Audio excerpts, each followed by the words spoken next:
The Legion Go does it all, but can it convince you to replace all of your other devices? What do you mean this was clickbaity? This is different, I swear. So like the other quick reviews on the channel, I'll give you what's good, what's bad, and a gist at the end. Also, you should know that I purchased this initially, and then in the middle of my review, Lenovo was kind enough to send me a unit to review. No money was exchanged, and like everything else on the channel, all opinions are my own, and nothing I'm saying today did Lenovo have any kind of input whatsoever towards. Okay, it's go time.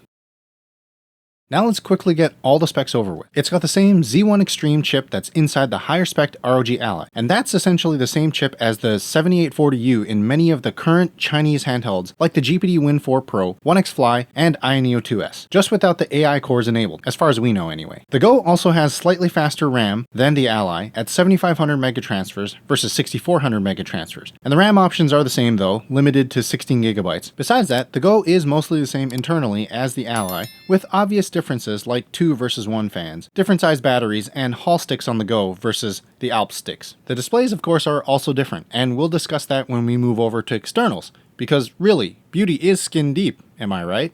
The Go sports an 8.8-inch, 144Hz refresh rate, 1600p display. No VRR or FreeSync here, which might be a deal breaker for you. But you should also know that it's the biggest display we've gotten on a handheld, unless you count the TJD T10-1, not T101, or the GPD Win Max 2. The former, I assume very few of you actually purchased after they scrapped the Fisher-Price Gundam variant, and the latter I'm not counting because I think that's more of a laptop than a handheld. Fight me in the comments if you disagree. The other unique feature of the Go is the detachable controllers and FPS mode, which I'll get into a little later. Despite its massive size, which is saying something comparing it to the Steam Deck, it's got pretty nice sized grips, smooth feeling triggers, and face buttons. If I had any gripes about this, it would be that the Legion buttons are up top as opposed to start and select. But that's a common gripe about the Go, and I'll speak more to preferences in my dislike section. The rest of the device itself I think is quite comfortable to hold, despite its obvious weight. It's go time!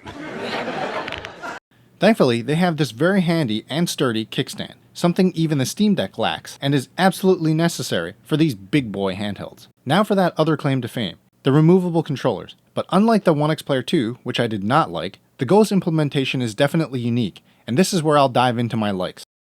What I like about the detachable controllers is not only that you can basically turn the Go into a tablet, but with the added functionality of FPS mode, or what some are calling RTS mode, essentially that means you don't have to pack a mouse with you. And sure, it takes some getting used to, and you could argue that the left controller isn't ideal for movement, but that isn't something that any competing device offers. Also, if the left controller really bothers you, I'd suggest you use something like one of these macro pads. Yes, this one I have here is larger because I use it for video editing, but there are all different kinds of sizes and one small enough to just fit in your pocket, which can also be mapped to just the WASD keys. Either way, they obviously took a risk with this, and I personally think it's paid off. And I mean, if you don't like it, you don't have to use it. On top of that, the inclusion of the trackpad may have been a low-key game changer, because we all know how annoying navigating Windows can be, even with a touchscreen. Yes, I know, it's not the Steam Deck trackpads, as you can't press or depress them, but it's functional. So props for that. What's more, the Go also has an additional USB 4 USB-C port, a headphone jack, and of course, a functioning microSD card. So really there's not much for me to complain about here, because I think they've nailed the attention to detail, except what about performance? For the performance part of this review, I didn't really get to test as many titles as I'd like to because, well, nobody cares about them other than me and some other AI collecting data. But here you go, you can see for yourself. A couple of notes about these benchmarks is that I tested both games at the listed resolutions and TDPs 3 times each, for each TDP and for each game setting. All devices were using the most up-to-date driver available, which was 23.11.1. So for the 780M devices like the Ally and the Go, I force installed the latest drivers. Since doing these benchmarks, the Ally has had 2 BIOS updates, and the Legion Go has had an update as well, which might skew some of the numbers very slightly, but I don't think they would be really statistically significant. I also chose 800p and 1200p for the Go, since those are the out-of-the-box resolutions available, and most comparable to 720p and 1080p. Mind you, because the screen is 8.8 inches, it does look a little worse than 720p on a 7-inch, but I think it's still functional, and 1200p looks phenomenal. Technically speaking, 720p and 800p are very similar in terms of workload, whereas 1200p will render a little bit more than 1080p, given the aspect ratios. So let's get to the results already. Right, so starting with Cyberpunk, you'll see that the Go is definitely punching at its weight class. For these Windows devices, still nobody can touch the deck at a lower wattage, but that's to be expected.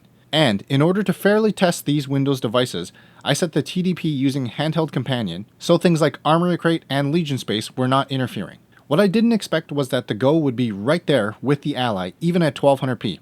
And that does matter because 1200p is about another 230,000 or so more pixels. So the differences we are seeing with the Ally might just be the difference in the faster RAM, or maybe my Ally was faulty. I won't make a strong claim either way, just note that there was an observable difference and it was consistent. Also, I was surprised that the 6800U was keeping pace. Moving over to Shadow the Tomb Raider, you can see similar results with Cyberpunk. I am obligated here to tell you that for this benchmark, my Ally did crash a couple of times. And no, I'm not just memeing here.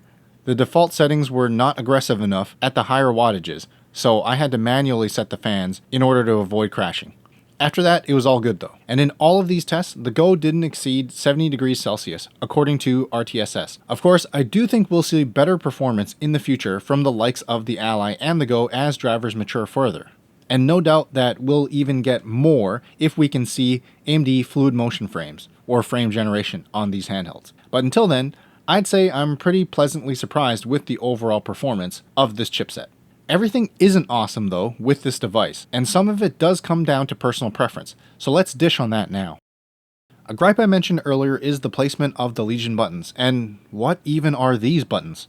I get that they're asymmetrical for FPS mode, but when I thought long and hard about it, I'm not entirely sure they needed to do this, as they could have just made the left controller the same as the right controller, but mirrored. Sure, it would take getting used to, but so does FPS mode. Having the left controller identical to the right controller would also introduce the opportunity to have some kind of dual FPS mode for flight sim games or something. Or at the very least, offer some Switch-style co-op with the controllers detached. And of course, I'd be amiss if I didn't whine about the D-pad, cause yeah, it's shallow. I guess it works at least, but I digress. Now I'm going to mention probably what every reviewer known to man has complained about. It's Legion Space. Those buttons I just mentioned are currently not remappable in the software, even though it says that you can. So they're pretty much useless. And then there's the Games Planet storefront, which looks suspiciously like Valve's official Steam pages. I get where Lenovo is coming with this, but in my biased opinion, it just adds more clutter and confusion. The good news here is that with third-party apps like Handheld Companion, you can already change the functions for remapping, as mentioned, and software can always be changed in the future. So a bit of a hot take, if you've never used Motion Assistant before, sorry GPD, I think Legion Space looks way more polished. And yes, I'm being unfair to Motion Assistant because it does function fine, it just looks like it comes from Windows 2000, maybe 95. Legion Space, though, for what it is now, is definitely lacking in terms of functionality. Lenovo knows this, and they've released a roadmap for the software. And so for this dislike section, I won't focus more on it, except to say that at launch, it's not great. And I think you're better off installing something like Handheld Companion or Handheld Control Panel. That is, if my friend ever decides he wants to release it. There's nothing else that really sticks out to me other than the limited RAM options, 16 gigabytes, which I'm sure most gamers out there would agree now is limiting. It would have been nice to see a 32 gigabyte variant, but at the same time, there's nothing really stopping Lenovo from releasing one of these 32 gigabyte variants in the future. Just take a look at the Steam Deck OLED with the new panel and battery. I see no reason for why Lenovo cannot do a similar thing with new RAM configuration and maybe different types of detachable controllers, both bundled and sold separately. To that regard, maybe we will see symmetrical controllers, and they could be used independently like Joy-Con. But that takes me to my final thoughts. The Go isn't for everyone. Video over. Wait, get back here. I'm just kidding. I think the Go is really a jack of all trades, especially if you're looking for a larger handheld. And that's the caveat. If you want something more portable, or you really need that FreeSync or landscape display, or maybe an eGPU, I don't think this is it. But beyond that, performance-wise, build quality-wise, feature-wise, there's very little to dislike here. And I think that's really impressive for a first go at it. Okay, I'll stop with the Go puns. Okay, maybe one more. Oh no. It's go time. Really, there's so much potential here, and there's a lot to like. The same kind of potential that I saw in the One X Player 2. So call me biased, but I've been looking for a device just like this, the do-it-all type of device. But where the One X Player 2 dropped the ball for me, the Go can really take it all the way. So should you buy one? You probably already know the answer to that. And if you have a handheld of this class, like a 7840U device or a Z1E Ally, it's a bit of a hard sell, unless you really do want the bigger screen and the versatility that I mentioned. And then I don't think you can really go wrong. One thing that has changed in my original script for this video was that this device would have been an easy recommendation for someone without a newer handheld. But Gabe wasn't too kind about that, and he wasn't going to let that happen. So the Steam Deck OLED is now out in the wild, and that thing is a beast, no two ways about it. The Go, though, still outclasses it in most regards, with exception to screen contrast and colors and performance at lower wattages. Regardless of my recommendation, whichever route you choose, you'll be ready to game on the go. Okay, don't dislike and unsub, just watch these next videos.